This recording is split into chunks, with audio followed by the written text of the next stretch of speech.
Thanks for checking out my video. If you want to learn more from me, I have a lot of classes on Udemy. You can find the links to a lot of those in the description.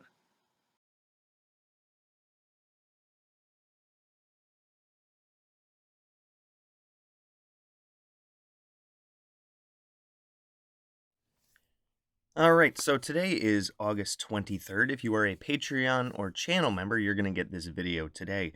If not, you're going to get it a couple of weeks from now. So, to those that are not supporting me through various means, hello from the past. Time travel. I do have a course on that on Udemy. Speaking of which, all of my courses you can find in a link tree down below. But what I wanted to talk about today is working with gods versus goddesses.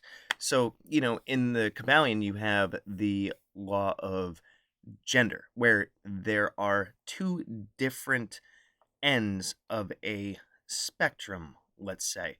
And gods and goddesses are both divine energies that can assist you in manifesting different things in your life and working through your shadows and growing and advancing yourself. Because if you're doing magic without advancing yourself, your results aren't going to be the best. And what's the phrase? If you're not working with magic to advance yourself, you're going to have a bad time.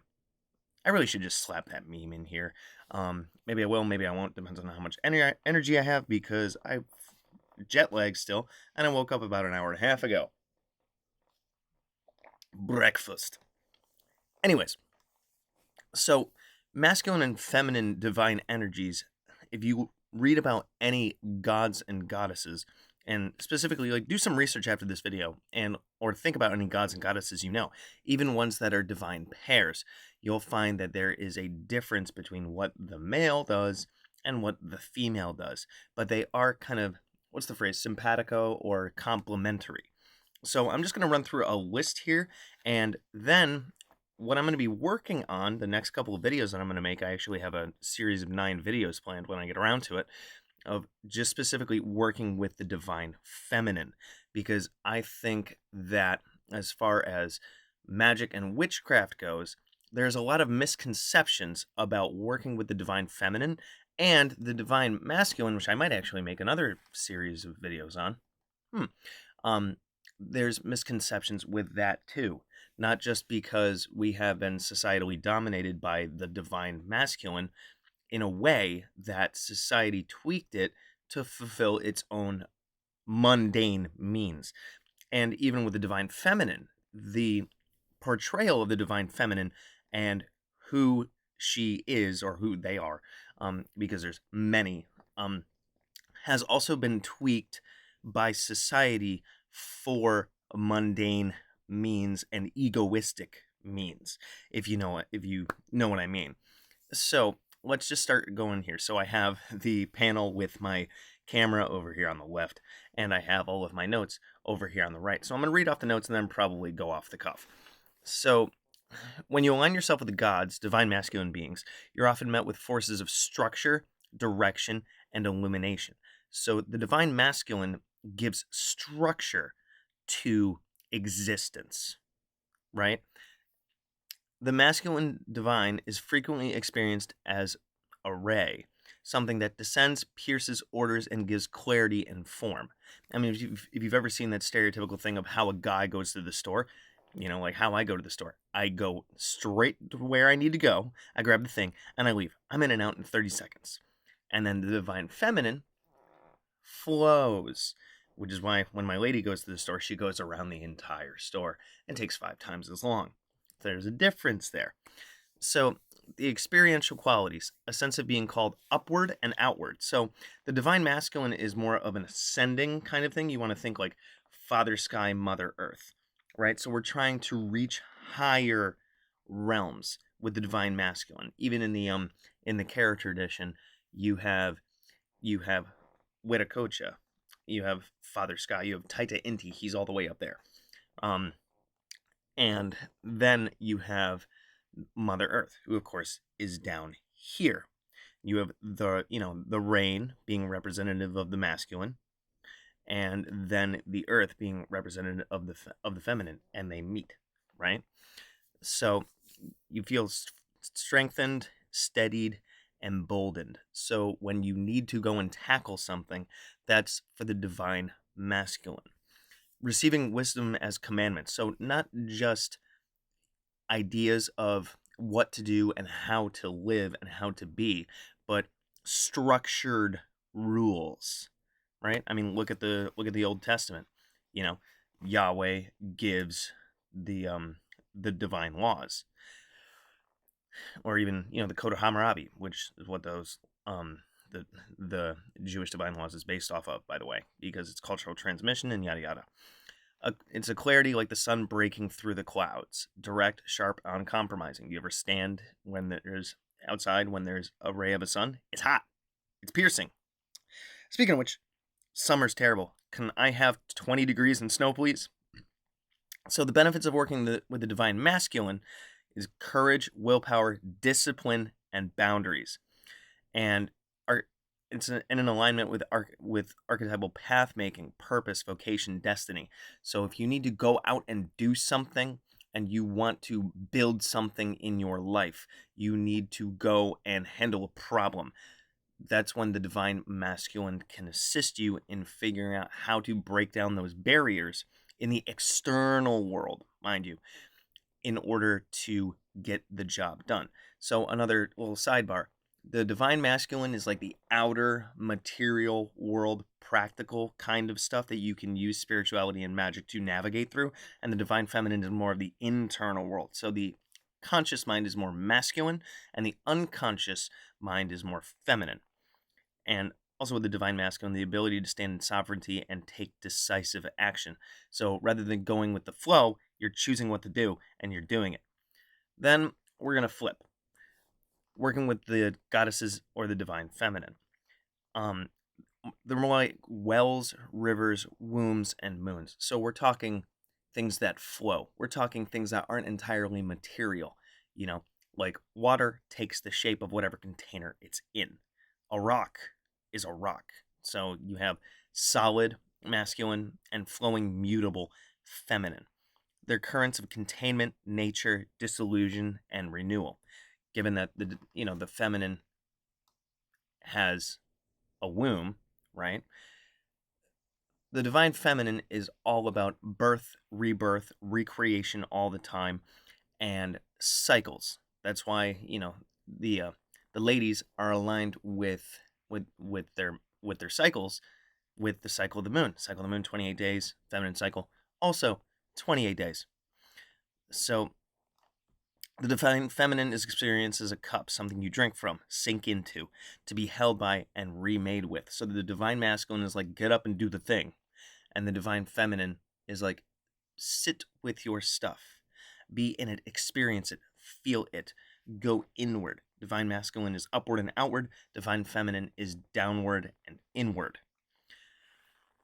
So the experiential qualities of the divine feminine. A sense of being drawn inward and downward, like I just said. Sometimes I do that. I talk ahead of my notes.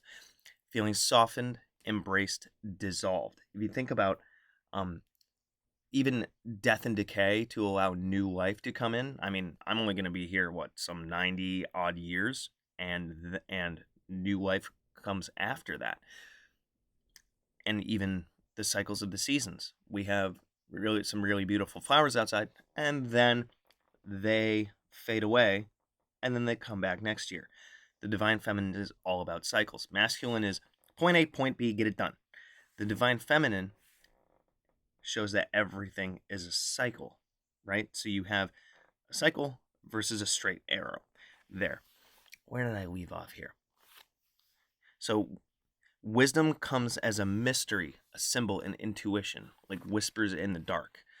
So the divine masculine wisdom is how to, A, B, C, D.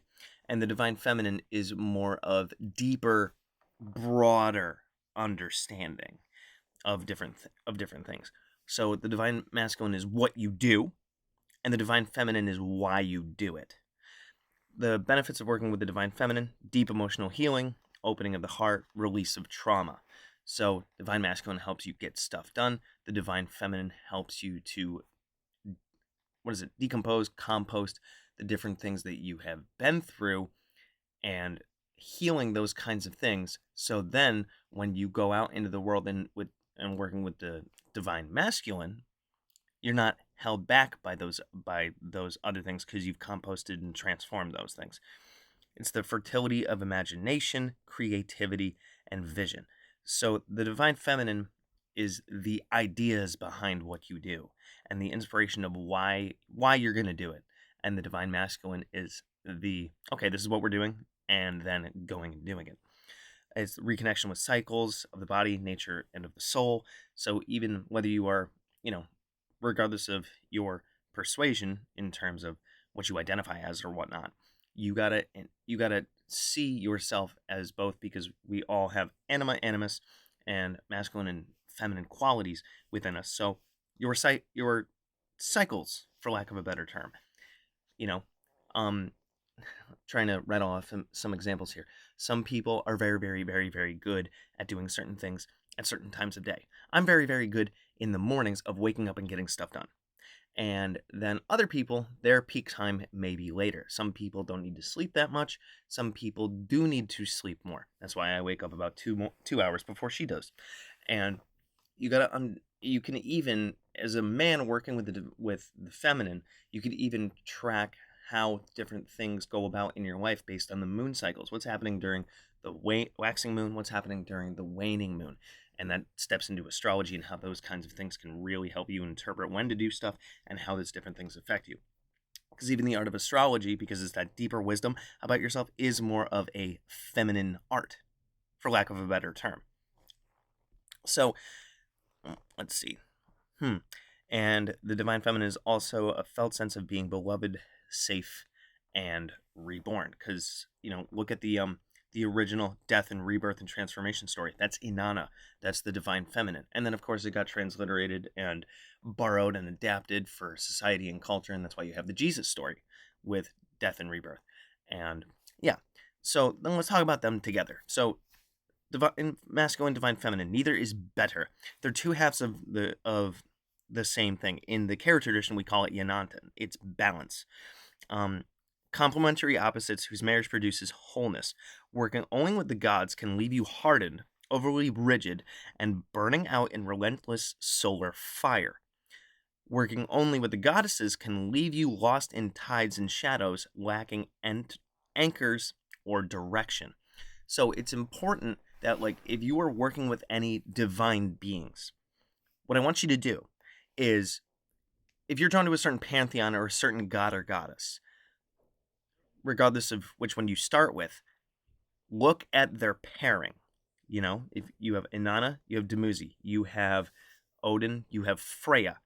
You have, what is it? You have Jesus, you have Mary Magdalene. You have Yahweh, you have Sophia. Look at the divine pairing, because if you're going to work with one, you also need to work with their divine partner. Because as I've demonstrated, there is a difference between divine masculine and divine feminine, and yet they work together. You're only working with half of the equation if you're totally goddess centered or totally divine masculine centered. I didn't want to say God centered because then I sound like a preacher or whatever. Yeah.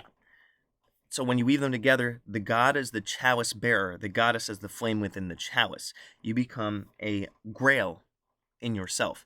I'm probably going to be diving into the grail mysteries and all that kind of stuff, because it's not really a cup, it's more of a metaphor and whatnot. So let me know if you want me to dig in on that a bit, because I probably will, regardless if you say yes or no, because trust me, that's very, very fascinating stuff, especially when you're stepping into transformation, alchemy, and all this other stuff, which is what magic is really about. There's so many channels and all this other stuff on Instagram, TikTok, YouTube, where all they're talking about is mundane jazz for magic. You want this? Boom, boom, here's a spell. You want that? Boom, boom, here's a spell. That's all divine masculine centered, because it's just about getting stuff done.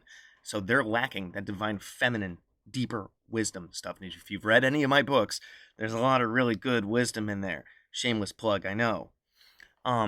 So the difference is this. The gods push you to become more than who you are. The goddesses remind you that you already are enough.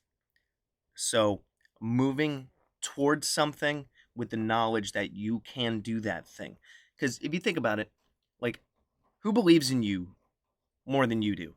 For a lot of us, it's our parents. They see our potential and whatnot, and they hope that we grow up to be wonderful, great things. Like my grandma, she's so funny. She's like, "You're perfect.